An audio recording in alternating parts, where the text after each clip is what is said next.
Sa isang malawak at tahimik na rancho kung saan ang mga kabayo ay sinasanay para sa karera at karangalan, isang itim na kabayo ang nagsilang ng isang kakaibang supling.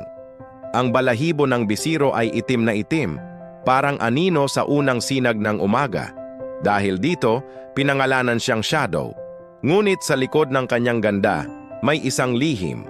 Ilang oras pa lamang matapos siyang isilang, napansin na agad ng may-ari ang isang maliit na kapintasan, bahagyang pilay ang isa niyang paa.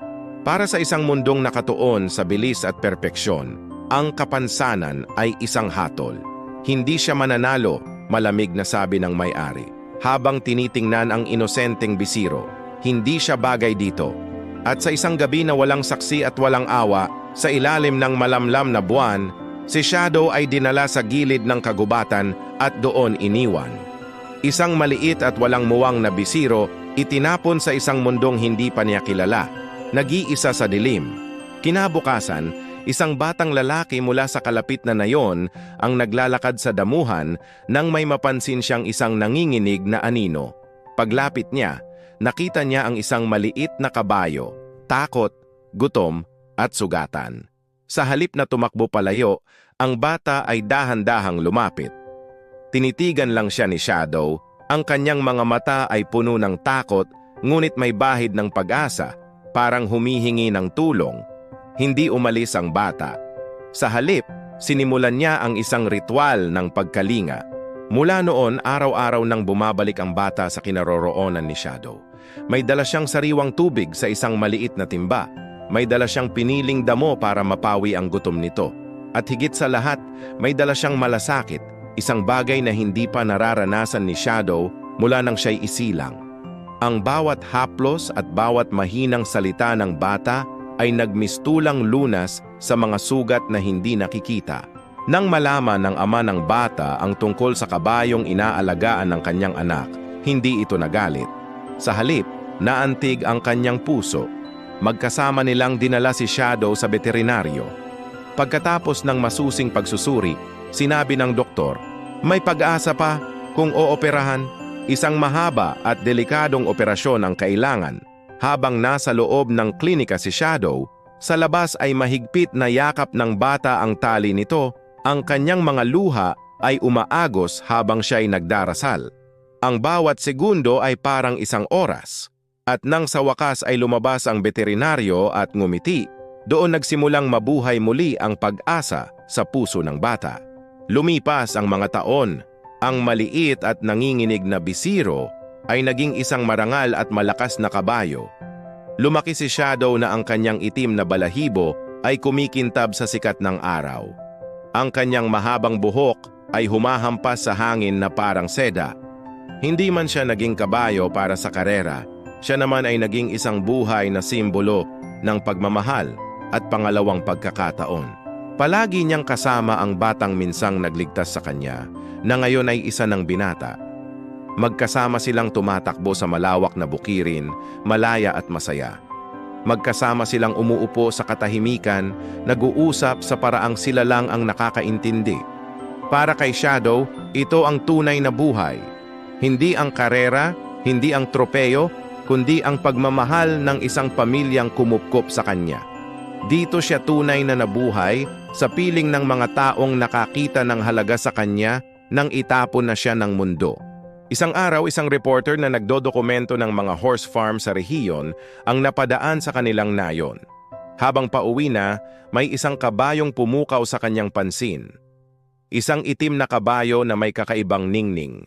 Huminto siya. At doon, sa gitna ng simpleng bukirin, nakita niya si Shadow. Kinunan niya ng video ang marangal na kabayo, ininterview ang pamilya, at narinig ang buong kwento. Ang kwento ng kabayong itinapon dahil sa kapintasan, ngunit minahal at inaruga hanggang sa ito'y gumaling. Nang lumabas ang balita, mabilis itong kumalat at umantig sa puso ng marami. Ang kwento ni Shadow ay naging inspirasyon. Ngunit may isang pusong hindi natuwa, kundi nabalot ng galit at inggit. Ang orihinal na may-ari. Nang makita niya ang kabayong minsang itinuring niyang walang halaga, na ngayon ay hinahangaan ng lahat, nagising ang kanyang kasakiman. Dala ang mga luma niyang dokumento na nagpapatunay ng pagmamay-ari. Walang awa niyang inangkin si Shadow. Sa harap ng batas, walang nagawa ang pamilyang nagmahal sa kanya. Sa isang iglap, ang tahanan ni Shadow ay nawala. Bumalik siya sa lumang rancho, sa lugar kung saan siya unang nasaktan. Ngunit ang Shadow na bumalik ay hindi na ang dating bisiro. Nag-iba siya. Sumisipa siya sa sinumang lumalapit. Ayaw niyang kumain, ayaw niyang magpasunod. Ang liwanag sa kanyang mga mata ay tila naglaho, napalitan ng lungkot at paghihimagsik. Parang isang anino na nawalan ng liwanag. Hanggang isang gabing umuulan, sa gitna ng kadiliman, sinira niya ang bakod ng kanyang kulungan. Tumakas si Shadow. Tumakbo siya patungo sa kabundukan, pabalik sa kalikasang minsan nang naging saksi sa kanyang pag-iisa. Agad itong inireport sa pulisya. Isang malawakang paghahanap ang inilunsad. Ngunit lumipas ang mga araw, walang anumang bakas ni Shadow na natagpuan. Nang mapanood ng binatang minsang nagligtas sa kanya ang balita, hindi na siya nag-isip pa. Alam niya kung saan pupunta. Tumakbo siya patungo sa paanan ng bundok, basang-basa ng ulan, sumisigaw sa gitna ng dilim. Ang tanging salitang lumalabas sa kanyang bibig ay isang pangalan, Shadow! Sandaling katahimikan ang sumunod. Tanging ang patak ng ulan at ang ugong ng hangin ang maririnig. At mula sa gitna ng makapal na ulap sa itaas ng bundok, isang itim na anino ang dahan-dahang bumaba. Si Shadow. Tumakbo siya pababa. Ang kanyang mga paa ay mabilis na tumatawid sa madulas na lupa. Nang makita niya ang binata, hindi siya nag-atubili. Yumuko siya, marahang idinampi ang kanyang ulo sa balikat nito at dahan-dahang dinilaan ang kanyang kamay. Ang kanyang mga mata ay nagsasabing, "Natagpuan na kita." Sakto namang dumating ang pulisya kasunod ang orihinal na may-ari. Natahimik ang lahat. Ang tanawin sa kanilang harapan ay hindi maikakaila. Isang kabayo at isang tao magkayakap sa gitna ng ulan. Isang patunay ng ugnayang hindi kayang sirain ng kahit anong dokumento. Tumingin ang hepe ng pulisya sa may-ari at pagkatapos ay sa binata. Sa huli, sinabi niya sa isang mahinahong boses, "Hindi lang ito usapin ng papeles. Sa pagkakataong ito, hayaan nating pumili ang kabayo." Lahat ay napatingin kay Shadow.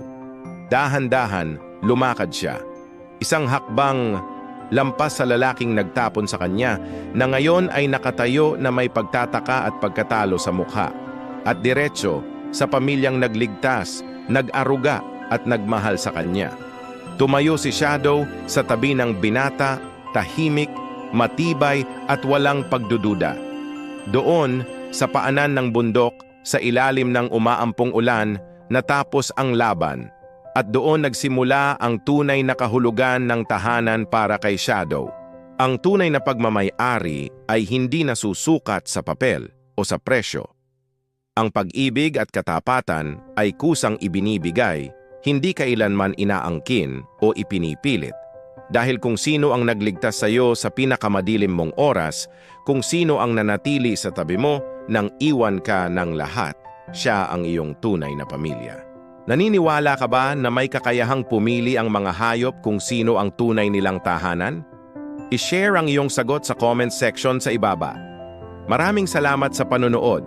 Kung nagustuhan mo ang kwentong ito, huwag kalimutang mag-like, share at mag-subscribe para sa higit pang mga nakakaantig na kwento.